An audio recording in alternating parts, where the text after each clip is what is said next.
ఒకసారి రీకాల్ చేస్తూ మళ్ళా ఒకసారి అసలు చంద్రబాబు నాయుడు తానంతటి తానే ప్రవేశపెట్టిన ఈ బడ్జెట్లో తాను చెప్పిన లెక్కల ప్రకారమే అప్పుల విషయంగా మళ్ళా ఒకసారి క్విక్గా రీక్యాప్ చేసే దానికోసం ఉజ్జాయింపుగా ఫిగర్లు చూపిస్తా. ఇది బడ్జెట్లో ఆయన ప్రవేశపెట్టిన budget documents page number 14, page number 16.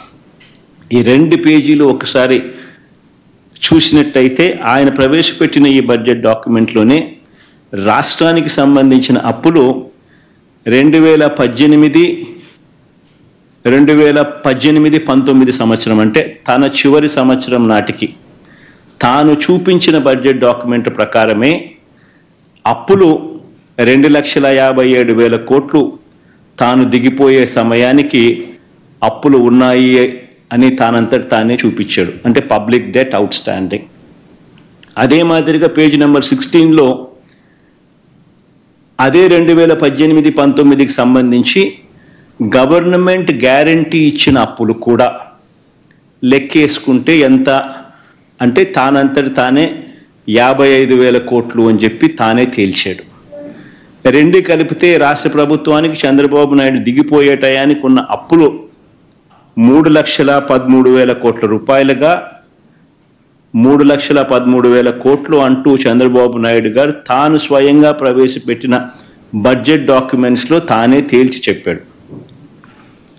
Page number 14, page number 16 తాను ప్రవేశపెట్టిన బడ్జెట్ డాక్యుమెంట్లలో ఇదే అప్పును 2024-25 అంటే మా వైఎస్ఆర్సీపీ ప్రభుత్వం దిగిపోయే నాటికి రాష్ట్రంలో ఎంత అప్పులు ఉన్నాయి అని చెప్పి తానే తెంచుతూ తానే తేలుస్తూ తానే ప్రవేశపెట్టిన అదే బడ్జెట్ డాక్యుమెంట్లో అదే పేజ్ నెంబర్ 14 అదే పేజ్ నెంబర్ 16లో తాను చెప్పుకొచ్చాడు. 2023-24 అంటే మన ప్రభుత్వం వైఎస్ఆర్సీపీ ప్రభుత్వం దిగిపోయే నాటికి ఉన్న అప్పులు 4,91,000 కోట్లకు ఎగబాకాయని, అదే రకంగా ప్రభుత్వం గ్యారంటీ ఇచ్చిన అప్పులు 1,54,000 కోట్లకు ఎగబాకాయని, 2 కలిపితే 2023-24 సంవత్సరం అంటే వైఎస్ఆర్సీపీ ప్రభుత్వం దిగిపోయే నాటికి 6,46,000 కోట్ల రూపాయలని చెప్పి తానే తేల్చాడు. అంటే 3,13,000 కోట్లు తాను దిగిపోయే నాటికి ఉన్న అప్పులు వైఎస్ఆర్సీపీ ప్రభుత్వం దిగిపోయే నాటికల్లా 6,46,000 కోట్ల రూపాయలను తానే తేల్చి చెప్పాడు. తాను ప్రవేశపెట్టిన బడ్జెట్ డాక్యుమెంట్లే సాక్ష్య ఆధారాలతో సహా ఇక్కడ ప్రవేశపెడతా ఉన్నాం. ఈ రిపోర్టుకు తోడు ఖాగ్ అంటే రాష్ట్ర ప్రభుత్వాన్ని ఆడిట్ చేసే కాన్స్టిట్యూషనల్ బాడీ ఖాగ్ చెప్పిన నివేదిక కూడా ఒకసారి చూసినట్టయితే ఖాగ్ నివేదిక కూడా ఇదే రాష్ట్ర ప్రభుత్వం ఇదే బడ్జెట్ సమావేశాల్లో ఖాగ్ నివేదికను కూడా ప్రొడ్యూస్ చేశారు. అసెంబ్లీలో వాళ్ళు అది కూడా చూపించడం జరిగింది, ప్రొడ్యూస్ చేయడం జరిగింది. ఖాగ్ రిపోర్ట్లో కూడా 2023-24కు సంబంధించి accounts at a glance page number 18, page number 20 ఖాగ్ రిపోర్ట్లో పేజ్ నెంబర్ 18, పేజ్ నెంబర్ 20 ఖాగ్ రిపోర్ట్లో కూడా వాళ్ళు కూడా ఇదే నెంబర్ను రాటిఫై చేస్తూ ఖాగ్ కూడా రిపోర్ట్ ఇచ్చింది. ఇదే ఖాగ్ రిపోర్ట్ కూడా కాంప్ట్రోలర్ అండ్ ఆడిట్ జనరల్ అంటే రాష్ట్ర ప్రభుత్వాలను ఆడిట్ చేసే కాన్స్టిట్యూషనల్ బాడీ వీళ్ళు కూడా ఇచ్చిన రిపోర్టును రాష్ట్ర ప్రభుత్వం అసెంబ్లీ సమావేశాల్లో ఇదే చంద్రబాబు ప్రభుత్వం కూడా ప్రొడ్యూస్ చేసింది. బడ్జెట్తో పాటు వాళ్ళు ఇచ్చిన డాక్యుమెంట్స్లో కూడా page number 18, page number 20 ఖాగ్ report 2023-24లో ఇదే ధృవీకరిస్తూ తేల్చి చెప్పారు.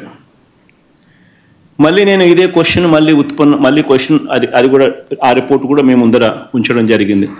ఖాగ్ రిపోర్టు కూడా కింద పైన 2 budget documents page number 14 and 16 కింద ఉన్నవి 2 CAG reports page number 18 and page number 20 ఈ 2 కూడా చూపించడం జరుగుతూ ఉంది. మరి ఇంతకుముందు నేను అడిగినట్టుగానే మరొకసారి ఇదే చంద్రబాబు నాయుడు గారిని ఇవే విషయాలను మరొకసారి మళ్ళీ అడుగుతా ఉన్నా. అయ్యా, అబద్ధాలు చెప్పడం ధర్మమేనా అని. ఎక్కడ 11 లక్షల కోట్లని ఒకసారి, 12.5 లక్షల కోట్లని మరోసారి, చివరకు 14 లక్షల కోట్లు అని చెప్పి దాన్ని ఎన్నికల నాటికల్లా 14 లక్షల కోట్లు అని చెప్పి దాన్ని తీసుకొని వెళ్ళి ఇలా తప్పుడు ప్రచారాలు చేయడం ధర్మమేనా అని చెప్పి ఇదే పెద్ద మనిషిని చంద్రబాబు నాయుడు గారిని గట్టిగా నిలదీస్తూ అడుగుతున్నాం.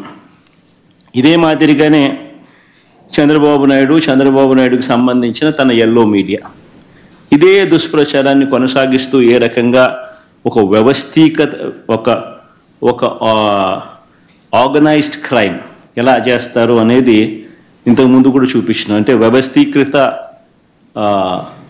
నేరాలు చేసే ఒక వ్యవస్థ వీళ్ళకి మాత్రమే ఉంది.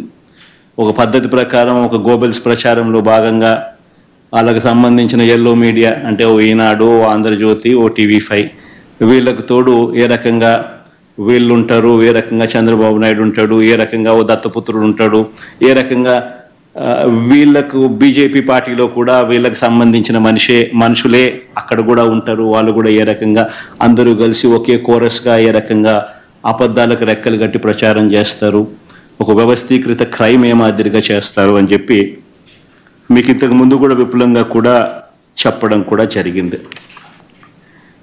ఆశ్చర్యం ఏమిటనంటే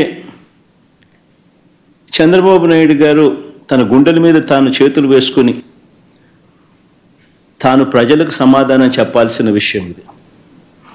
ఎందుకనంటే అధికారంలోకి వచ్చి 6 నెలలు అవుతా ఉంది. మొత్తం ప్రభుత్వం యంత్రాంగం అంతా కూడా చంద్రబాబు నాయుడు గారి చేతుల్లోనే ఉంది. మా దగ్గర లేదు, మా చేతుల్లో లేదు. 6 నెలల నుంచి మొత్తం ప్రభుత్వ యంత్రాంగం అంతా చంద్రబాబు నాయుడు గారి చేతుల్లోనే ఉంది. ఆయన అధికారంలోకి వచ్చి 6 నెలలు అయింది. మరి చంద్రబాబు నాయుడు గారి చేతుల్లో ఉన్న అధికారులతోనే తానే బడ్జెట్ తయారు చేయించి అసెంబ్లీలో తానే ప్రవేశపెట్టాడు. అందులోని అంకెలు కూడా చంద్రబాబు గారే పెట్టారు. చివరికి ఆ లెక్కలను కూడా కాన్స్టిట్యూషనల్ బాడీ అంటే కాగ్, ఒక రాజ్యాంగ వ్యవస్థ, ఒక రాజ్యాంగ సంస్థ కాగ్ కూడా ఆ అధికారిక లెక్కలను ధృవీకరించింది. మరి ధృవీకరించిన తర్వాత నీ హయాంలో నీ అధికారుల చేత నీవు ప్రవేశపెట్టిన బడ్జెట్, నీవు ప్రవేశపెట్టిన నీ లెక్కలను కాగ్ కూడా, కాన్స్టిట్యూషనల్ బాడీ కాగ్ కూడా ఆడిట్ చేసి